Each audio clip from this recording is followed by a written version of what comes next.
purpose of evasion. So help me God. Thank you. You may be seated.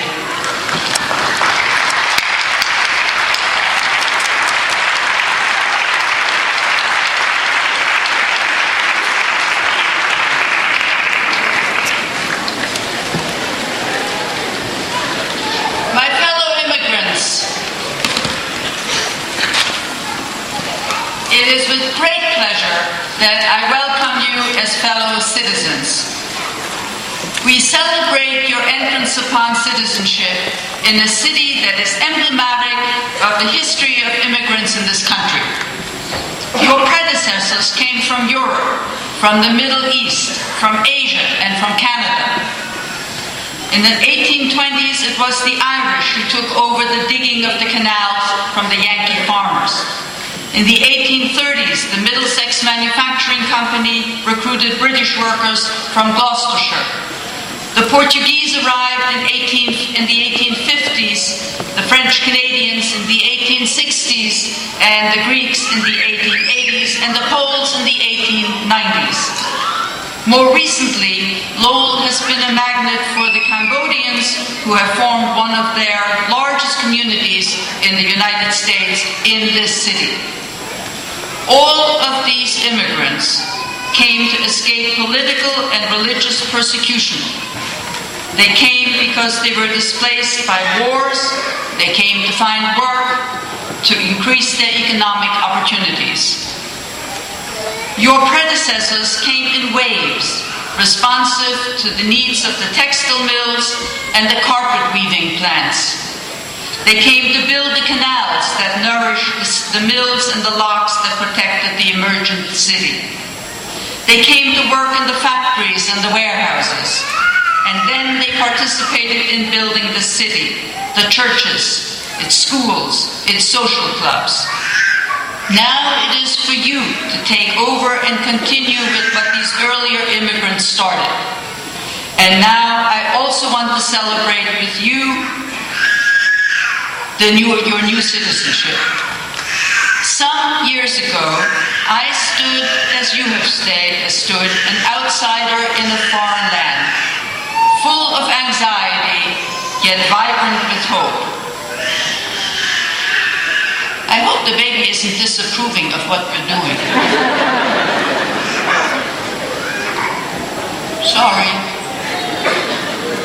And like you, I took an oath forsaking all past allegiances and entrusting my future to a nation of people whose very fabric arose from the aspirations and spirits of untold thousands like us. When then I had spoken the words of fealty, I felt as you now feel, and knew as you now know, that the oath is no mere legal formality. It is rather an affirmation of faith and will, a pledging of myself to an enterprise in human freedom.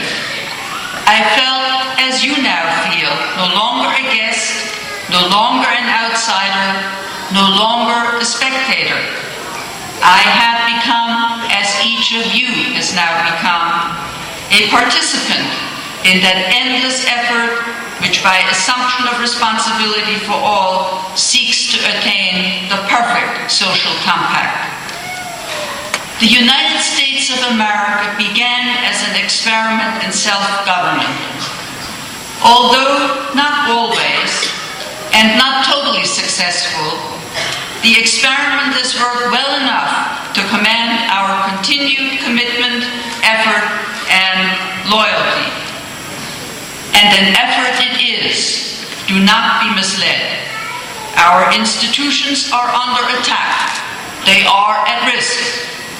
They are under attack from those who flout the law, who terrorize, and from those who would fight lawlessness and terrorism by curtailing our rights. They are at risk because the enormous complexity of life brings out our natural desire for simple solutions.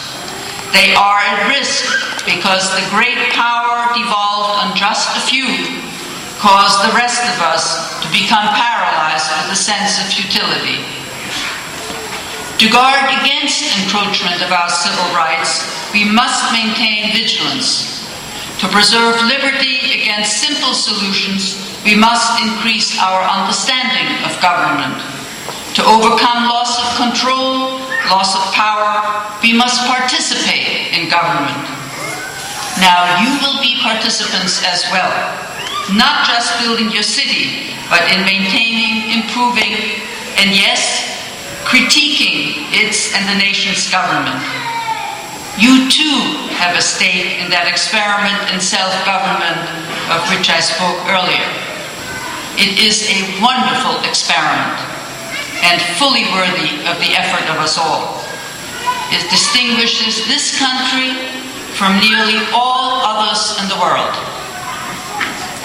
More than a century ago, Alexis de Tocqueville, the French historian, philosopher, and astute observer of America, commented on that unique feature of our government.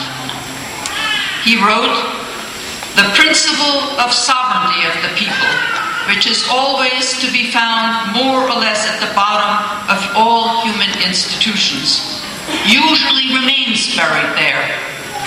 But in America, the sovereignty of the people is neither hidden nor sterile, as with some other nations. Mores recognize it, and the laws proclaim it. It spreads with freedom and attains unimpeded its ultimate consequences. I welcome each of you to the American Commonwealth, and I wish for each of you happiness and satisfaction in the mighty work of citizenship. You will begin your new citizenship in this again vibrant city on a day that I thought at the beginning of it promised spring, but it is nonetheless a gorgeous winter day. A happy and most auspicious confluence. I congratulate each and every one of you and wish you all the best. And I do remind you that you now have the ability and right to register to vote, and I hope you will do that immediately, and that in November, which I think is probably the next election that you can participate in, that you will all go to vote. Sometimes we say, vote early and often, but once again.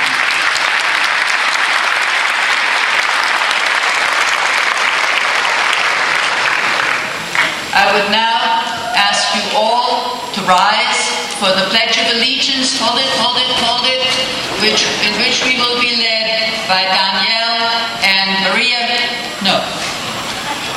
Barenia, whose mother has just now become a citizen, and through her, they have just become citizens. So we congratulate them.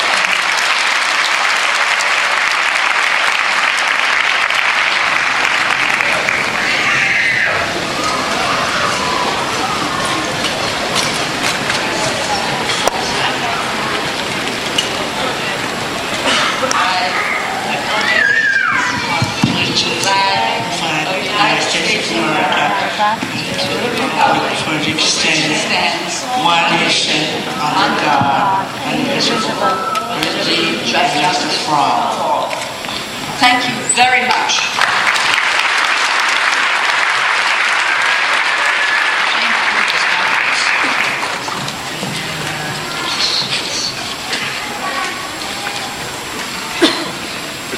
The United States District Court for the District of Massachusetts is now closed. I ask you all to please remain standing while the judge exits the hall.